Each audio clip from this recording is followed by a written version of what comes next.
are with Sensei Kelly from USA Karate, and we were just talking during the break that he has 3 birthday parties to go to today. Welcome, Layton. Hey, Tracy, how are you? How are you? I'm good, I'm good. So what's going on with these birthday parties? Man, well, you know, once a year at least someone has a birthday. And, right, you know, a really cool option for some parents is to do a martial arts birthday party. And what's really cool is, you know, you get to come to the karate school because a lot of hassle comes with, you know, where am I going to have my party? You know, I got to get all my invitations, got to get all my decorations. Who am I going to have for entertainment? How am I going to have to clean up after all these little kids that come to this party? And that's always the fun part. Exactly, exactly. But the cool thing about a martial arts birthday party is, first of all, you get to have it at the martial arts studio, which means absolutely no cleanup for the parents. They get to come in. I pretty much, you know, I joke with everybody in my staff, and I talk about me being the karate clown because I'm basically the entertainment for an hour and a half for these kids. And it's awesome, man. They come in and do a karate class, and we talk about focus and the benefits of self-discipline and self-control and things like that. And then we play games for about an hour, man. And then at that point, you know, I let them cut the cake with a samurai sword. Oh my gosh! Which is totally supervised, by the way. I totally have the sword with them. But it's just a cool party, man. They enjoy it a lot. Right. So, how long has USA Karate been in Memphis? You know, USA Karate has been kicking and punching since 1984. Wow. I know, right? So that's wow. I was born that year, so it's for 26 years. And then we've been in our location for about 13 years. So. That's wow, really? I had no idea. Because they started at the stage location, I guess, in Bartlett? Or well, actually, the one that we have now that was on Bartlett Boulevard, there used to be an old karate school that was on stage, and we actually kind of assimilated that into our entity, and we just kind of, then we moved back to our original location on Bartlett Boulevard where we were. Oh, okay, great. So, to start with the children's programs, you were just talking about focus and self-control, which reading. What other children programs are we talking about? Say like the 8 stripes that because Trinity, my daughter, she's in your class, speaking of, and there's 8 colors that they have. And what do those colors represent? Well, basically, you know, first of all, you know, USA Karate, you know, and this goes for a lot of martial arts studios worldwide, is, you know, back in the day, and I'm talking, you know, decades ago, 10, 20, 30 years ago, reaching back to the 70s and the 60s when martial arts first made its appearance over here. Exactly. Was, you know, we really didn't focus so much on, you know, teaching children. You know, it was all about, you know, if you were a guy and you know, had that, you know, inner warrior spirit that you wanted to come out, you'd come in there and get your training on and just go from there. But we just found that, you know, you know, just as everyone always says, the children are our future. And what we went to, you know, we started teaching kids classes decades ago, and they were pretty much just like miniature versions of the adult classes.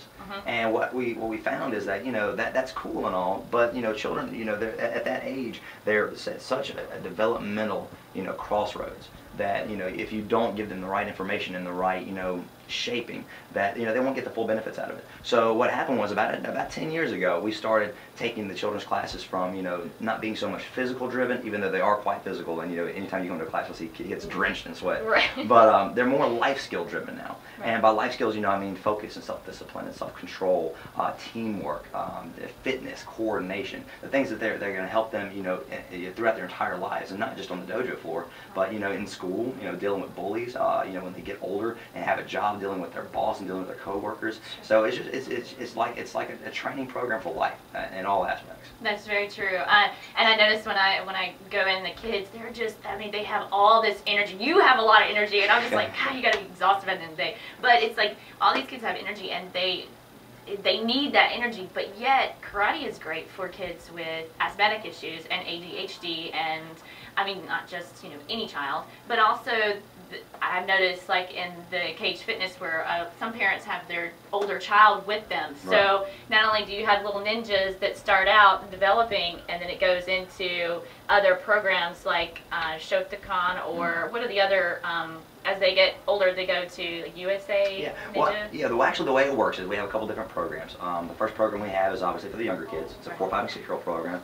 It's called the Little Ninja Program, and in that class we really focus on, you know, the 8 benefits, the 8 life skills. So, you know, over an 8-week cycle, we, you know, every week they learn a different life skill. You know, the first week they learn focus, and we work drills on focus. You know, everything is about paying attention and how to lock eyes with your teacher when you're in school. The second week is teamwork, and it just kind of goes on from there. And that's really what their class is built around. And what's also cool is, of course, all the drills and all the games we do are specifically designed for that age group. So they're never bored and staring at the ceiling like they are sometimes in kindergarten and the first grade.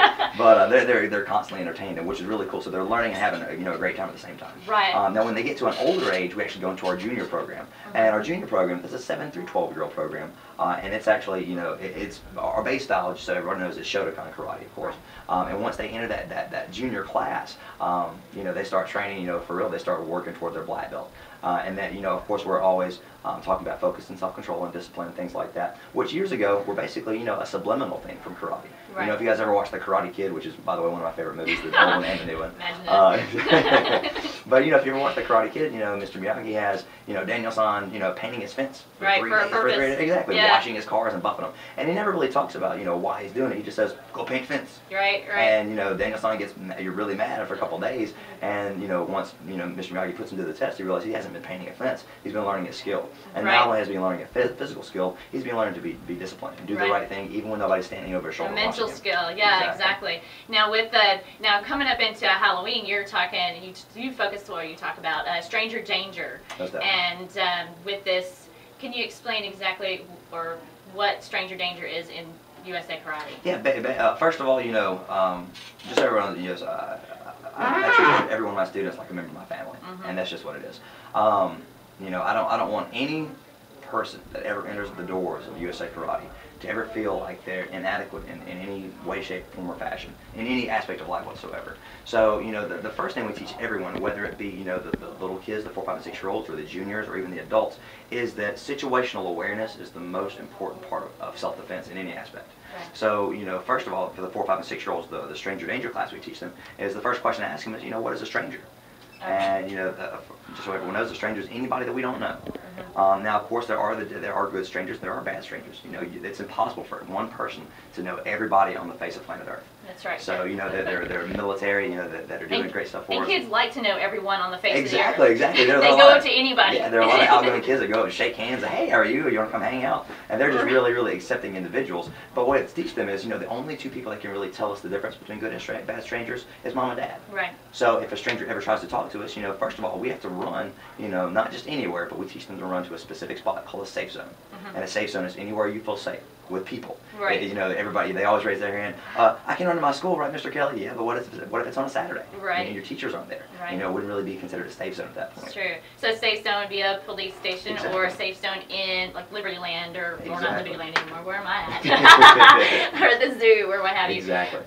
Well, with that, I've noticed watching the class, I've noticed new kids coming in, especially with my daughter, I've noticed a change in the discipline, their self-control within the class, but when they leave, they're no longer all over the place. They go with mom and dad, and they actually leave. Exactly. It's an amazing thing, They actually start listening to their parents. It's not that, they go in and they're this instructor, and I'm listening to Mr. Kelly. When they leave, they're actually paying attention to their parents more. Exactly. And could you imagine how that's going over into the classroom? And I was talking to someone else, and they teach children with special needs, and some of the children are in one of the classes, and they noticed that there had been a change in the student as well. Most definitely. By like 80%, and that's huge. Yeah, it's honestly it's the reason I get up and come to work every day. I've always wanted a career that I would be able to touch people's lives in many different ways. And what's really cool is when a child comes in, it's so tough for parents nowadays. Because, nowadays with the economy the way it is, and with everybody just, actually not with the economy, but how everybody's scared of how the economy is, so the mentality of it. Everybody's got, 2 jobs, 3 jobs, they're going back to school, and they're just so overwhelmed with things that they have to do, that, taking care of their children, while it's the top priority, sometimes, you're just tired.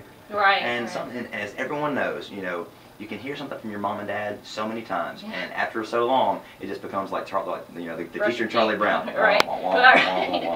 So what really helps is, you know, to have a backup. Right. To have somebody else that's in your corner that's telling the kids the same things that you're telling them. You know, brush your teeth before you go to bed. Wash your hands before you eat. Say please and thank you. Hold the doors open for everyone. Right. Being polite, just being, you know, a good human being overall. And mom and dad can talk about that kind of stuff till they're blue in the face. Right. But when they have someone that can back them up, it's like, wow, okay, now this guy's telling me something that mom and dad have been saying for years. It must be right. Right. And that's my favorite part, to see, you know, a kid that comes in and mom and dad are just pulling their hair out because, you know, I just can't get Johnny to listen, Mr. Kelly. What are we going to do? And, you know, after 30 minutes or after an hour, you know, just a little time with them and just kind of explaining the way I want things done and the way that mom and dad want things done and the way that things need to be done in the classroom. You know, it's like a light bulb goes off. Right. It's amazing. It's amazing. Just like their face just lights up and they get it. And that's the coolest part. You know, to talk about a